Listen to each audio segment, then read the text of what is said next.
Hello friends, good evening. This is Omkar Singh. You are most welcome to my YouTube channel, The OK English. If you visit first, please subscribe the channel. If you like video, please like, share and comments. Dear friends, TGT, PGT, LT Grade English one liner questions and answers की series हमारी 29 प्रगति पर है। इसका part 29 discuss कर रहे हैं हम, जो कि related to literary forms and terms पर आधारित है। मेहनत करते रहिए, जो मेहनत करेगा वो निश्चित रूप से सिलेक्शन पाएगा। 8 से 10 घंटा स्टडी आपकी रेगुलर रहनी चाहिए। अगर टीजीटी पीजीटी एग्जाम में सफलता चाहते हैं तो ये आवश्यक है। खूब पढ़िए, मन लगा के पढ़िए, स्वास्थ्य का ध्यान रखिए। हमारी शुभकामना आपके साथ हैं। चलिए शुरू करते हैं आज का ये विशेष सेशन। और फ्रेंड्स, आपसे गुजारिश है, कमेंट्स अवश्य लिखा करें। कैसा लगा वीडियो, आपको अच्छा लगा, खराब लगा, ज़रूर लिखा करें। हर तरह के कमेंट हमें पसंद है। अच्छा लगेगा अच्छा लिखें, अगर आपको नहीं अच्छा लगा तो नहीं अच्छा लिख सकते हैं आप, कोई बुरी बात नहीं है। आपको लिखना है, लेकिन ये लिखना है क्या अच्छा नहीं लगा। चलिए शुरू करते हैं आज का महत्वपूर्ण chapter, part 29। First question is here, the absurd literature has its roots in the movement of. Absurd बेतुका साहित्य की जड़ें इस समय में हैं एक्सप्रेशनिज्म एंड सरलिज्म। किसमें है? अभिव्यक्तिवाद में और अति यथार्थवाद में। किसमें लेते हैं? अभिव्यक्तिवाद और अति यथार्थवाद में संबंधित है। क्वेश्चन नंबर 2 है guys, the Abbey theatre was originally established as the. जो एवे थिएटर थे विशेष तौर से कब एस्टेब्लिश हुए थे, किस सेंस में हुए थे? तो इरिश लिटरेरी थिएटर के रूप में ये एस्टेब्लिश हुए थे, या इनकी स्थापना की गई थी। इरिश या आयरिश इसे कह सकते हैं, आयरिश बोलेंगे। अवे थिएटर वाज फाउंडेड, कब अस्तित्व में आए थे, इनकी स्थापना कब हुई थी? अवे थिएटर की स्थापना 1899 में हुई थी। क्वेश्चन नंबर 4 है, the absurd literature has its roots in the fictional works of. जो हमारा बेतुका साहित्य की जड़ें इस समय की काल्पनिक रचनाओं में हैं। किसकी? Franz Kafka. Franz Kafka. Who coined the term in his 1960 essay, The Theatre of the Absurd? 1960 ऐसे में एक थिएटर ऑफ द एब्सर्ड ऐसे लिखा गया। किसने कॉइन किया था इसका, जो है किसने इस शब्द के लिए गढ़ा था? तो मार्टिन एशलिन। मार्टिन एशलिन ने the theatre of the absurd ऐसे कॉइन किया था। 6 नंबर है guys, who first introduced the division of their plays into acts and scenes in English literature? अंग्रेजी साहित्य में सबसे पहले किसने अपने प्लेज के लिए एक्ट और सीन में डिवाइड किया था? Elizabethan dramatist. जो एलिजाबेथन टाइम के ड्रामाटिस्ट थे, नाटककार थे, उन्होंने अपने प्लेज के लिए एक्ट्स और सीन में डिवाइड किया था। Aestheticism, aesthetic movement was an art movement in. सौंदर्यवाद या सौंदर्यवादी आंदोलन एक कला आंदोलन था। कब का था? लेट 19th सेंचुरी, मतलब 19वीं सदी के अंत में ये एस्थेटिक मूवमेंट, एस्थेटिसिज्म स्टार्ट हुआ था। आखिर है क्या, इसके बारे में कमेंट बॉक्स में लिख सकते हैं, हम डिस्कस कर रहे हैं। देखिए क्या चीज़ है फ्रेंड्स ये। The aesthetic movement was a late 18th century art movement that valued beauty over practicality, morality और narrative। मतलब दिया गया है जो एस्थेटिक मूवमेंट था डियर गाइस, सौंदर्यवादी आंदोलन 19वीं सदी के अंत में एक कला आंदोलन था जो व्यवहारिकता, नैतिकता या कथात्मकता से ज़्यादा सुंदरता को महत्व देता था।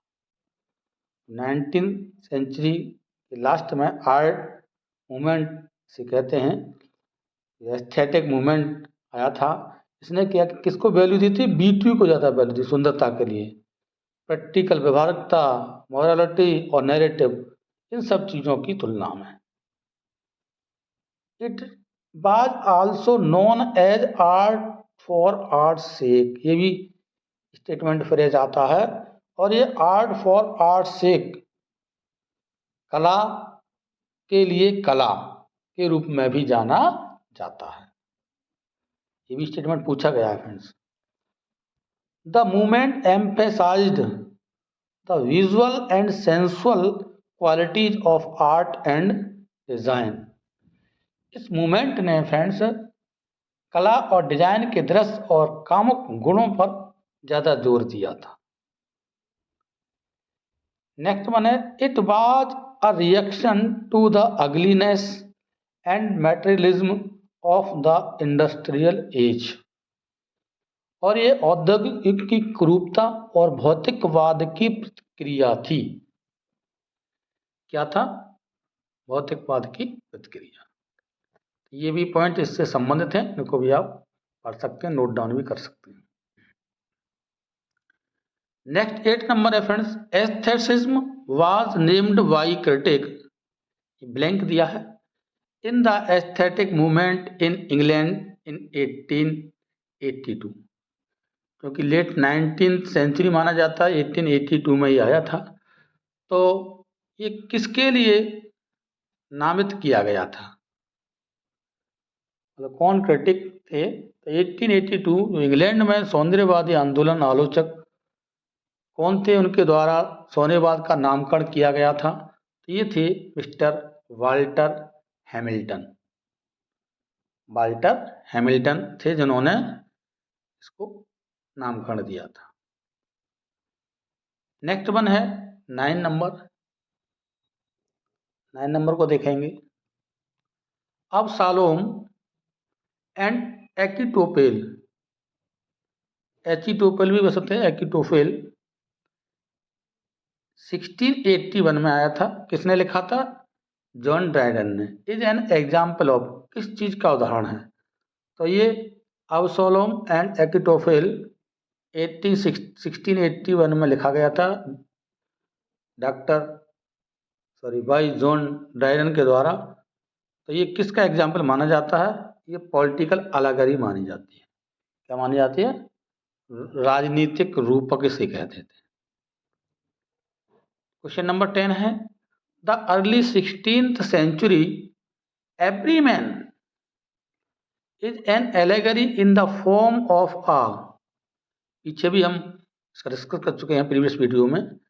तो जो 16th सेंचुरी में शुरुआत में ही एवरीमैन एक रूपक एलेगरी के फॉर्म में आया था। ये क्या चीज थी? तो मॉरलिटी प्ले था फ्रेंड्स, ये नैतिकता का आधारित नाटक।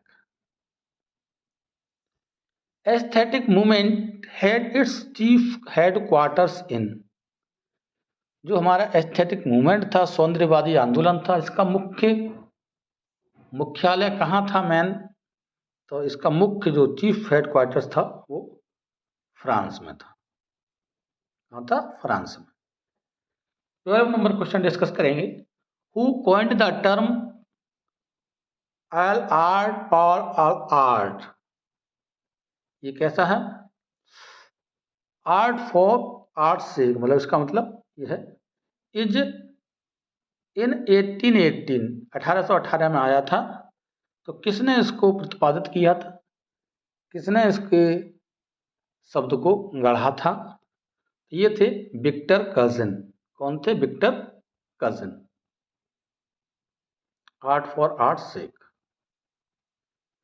13 नंबर है, the English translation of the German term बर फ्री, अब ये वर्ड दे सकते हैं, इसका कोई इंग्लिश बोलने से मतलब नहीं है। बर फ्रेम डंग सेफकेट, ये वर्ड है, इसको ऐसे ही पढ़ा जाएगा, इसको कोई इंग्लिश से मतलब नहीं है। इसका अनुवाद दिया है इंग्लिश में, ट्रांसलेट किसने किया था? द इंग्लिश ट्रांसलेशन, ये हमारा क्या है? जर्मन वर्ड है, जर्मन लैंग्वेज है, इसको इंग्लिश में ट्रांसफर किया था। तो इसका मतलब क्या होता है ये बताया गया है। डिफेमिलाइजेशन इफेक्ट, डिफेमिलाइजेशन इफेक्ट, इसका मीनिंग निकल करके आता है। डिक्शनरी खोज कर सकते हैं आप। Who wrote the pilgrims progress in 1678, the pilgrims progress 1678 किसने लिखा था? ये जॉन बनियान की रचना है। इसकी है जॉन बनियान। इंपॉर्टेंट क्वेश्चन है फ्रेंड्स।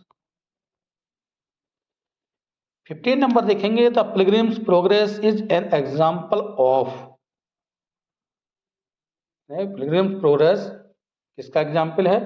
क्रिश्चियन अलगरी है। ये क्या है? ये क्रिश्चियन अलगरी।